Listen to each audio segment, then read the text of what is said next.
इन युवाओं का ये कहना है कि जब तक एक एक सरकारी इमारत को ध्वस्त नहीं कर देंगे तब तक उनका जो ये प्रोटेस्ट है वो खत्म नहीं होगा।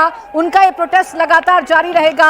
अब राष्ट्रपति भवन जो कि इस वक्त आग की लपटों में घिरा हुआ नजर आ रहा है, राष्ट्रपति भवन जो धुएं के गुब्बार में कहीं नजर नहीं आ रहा है, उस राष्ट्रपति भवन को ध्वस्त कर दिया गया है।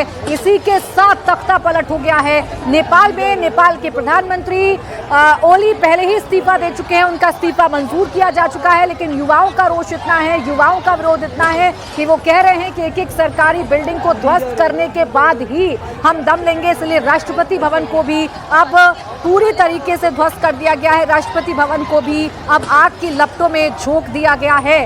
तो ये महंगाई, बेरोजगारी, भ्रष्टाचार, इन तमाम मुद्दों को लेकर इन युवाओं ने कल से प्रोटेस्ट किया, कल सड़कों पर उतरे और आज नेपाल की पूरी सूरत बदल दी गई है। नेपाल में जो बड़े बड़े नेता हैं वो नेपाल छोड़कर भागने को मजबूर हो गए हैं। राष्ट्रपति भवन में आग लगा दी गई है। पीएम का निजी आवास आग के हवाले कर दिया गया है। राष्ट्रपति का निजी आवास वहां पर आग लगा दी गई है। संसद भवन में आग लगा दी गई है। तमाम जो कैबिनेट मिनिस्टर्स हैं उनके घर को तहस नहस कर दिया गया है। एक तस्वीर आपने देखी थी, वित्त मंत्री को दौड़ा दौड़ा कर सड़कों पर पीटा गया था। तो ये है जनता का रोष जो इस वक्त हमें देखने को मिला है नेपाल में। और इंडिया टीवी ने एक्सक्लूसिव तस्वीरें आपको दिखाई हैं राष्ट्रपति भवन से। मेरे सहयोगी राघवन जो लगातार राष्ट्रपति भवन में मौजूद रहे, उन्होंने जाबाज रिपोर्टिंग करते हुए आपको दिखाया कि कैसे राष्ट्रपति भवन में जब जनता घुसी तो उसे आग के हवाले कर दिया गया।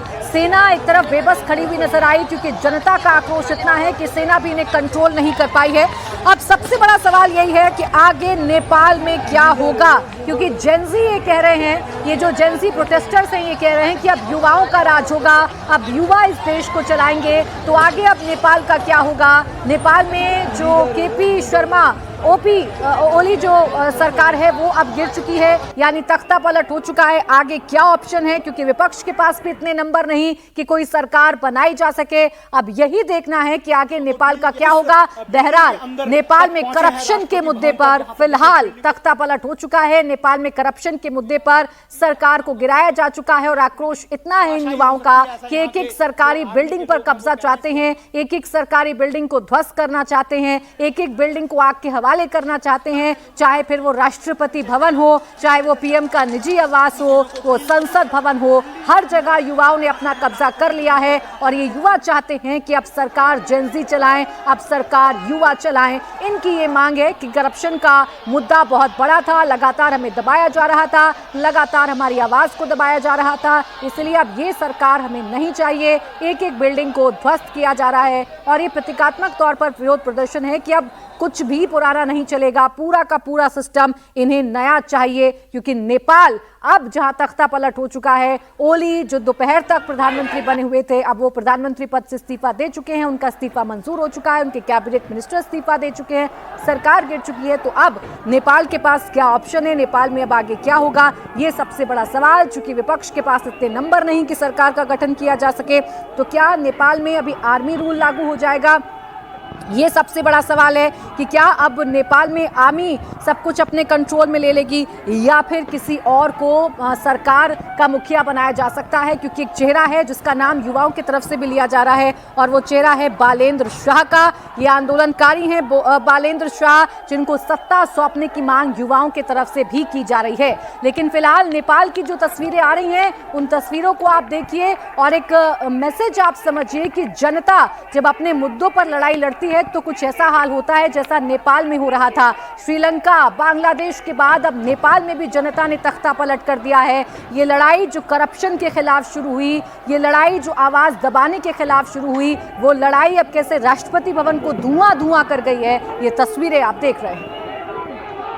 तो इंडिया टीवी पर ये सुपर एक्सक्लूसिव तस्वीरें आप लगातार देख रहे हैं। इंडिया टीवी सबसे पहले इस जगह पर पहुंचा, इकलौता ऐसा चैनल जिसने आपको दिखाया कि कैसे तख्ता पलट जब हुआ तो राष्ट्रपति भवन को आग के हवाले कर दिया गया। ये जो जेनजी प्रोटेस्टर्स हैं इनको रोका जरूर गया। आर्मी ने इनसे रिक्वेस्ट किया कि आप अंदर मत जाइए, लेकिन जब बड़ी संख्या में युवा इकट्ठा हो गए तो आर्मी को पीछे हटना पड़ा, जो सेना है उसे पीछे हटना पड़ा और फिर एक एक करके जितने भी प्रोटेस्टर्स थे वो अंदर घुसे और आग के हवाले कर दिया गया राष्ट्रपति भवन को। वहां के सामान को भी बाहर निकाला गया, कुछ सामान युवा अपने साथ ले जाते नजर आए, फर्नीचर को तोड़ा गया और आग लगाकर ये बताया कि अब हमें पुराना सिस्टम नहीं चाहिए, ये पुरानी सरकार हमें नहीं चाहिए, हमें करप्शन फ्री सरकार चाहिए। कुछ युवा ये भी कह रहे थे कि हमारी आजादी की लड़ाई है क्योंकि नेपाल को बर्बाद कर दिया गया था, करप्शन में डुबो दिया गया था, युवाओं को बेरोजगारी का सामना करना पड़ रहा था और ये सरकार जो कि नेपोटिज्म का आरोप इस सरकार पर लगा। युवाओं का कहना है कि भाई भतीजेवाद वाली ये सरकार थी, अपने बेटे बेटियों को अच्छी सुविधाएं मिल रही थी, वो लग्जरी लाइफ जी रहे थे, विदेश जा रहे थे, लेकिन नेपाल का युवा परेशान था और जब ये गुस्सा भड़का, जब ये आक्रोश भड़का तो फिर युवा सड़कों पर आए और जो हुआ वो आपने तस्वीरों में देखा। नेपाल में तख्ता पलट हो गया है, जनता ने एक एक सरकारी बिल्डिंग पर अपना कब्जा कर लिया है। संसद भवन को फूंकने के बाद बारी राष्ट्रपति भवन की थी और राष्ट्रपति भवन में भी आग लगा दी गई, राष्ट्रपति भवन को भी आग की लपटों में झोंक दिया गया है। अब नेपाल में आगे क्या होगा, नेपाल में अब अगली किसकी सरकार होगी? जेनजी कह रहे हैं कि युवाओं का प्रतिनिधित्व चाहिए, युवा ही सरकार चलाए, ये जेनजी की तरफ से कहा जा रहा है। लेकिन अब सवाल यही है कि नई सरकार कैसे बनेगी क्योंकि विपक्ष के पास नंबर नहीं है। जेनजी का जो गुस्सा है वो मौजूदा सरकार से है। नेपाली कांग्रेस और CPN-UML जो कि ओली की पार्टी है, उनके बिना कोई सरकार फिलहाल नेपाल में नहीं बन सकती है।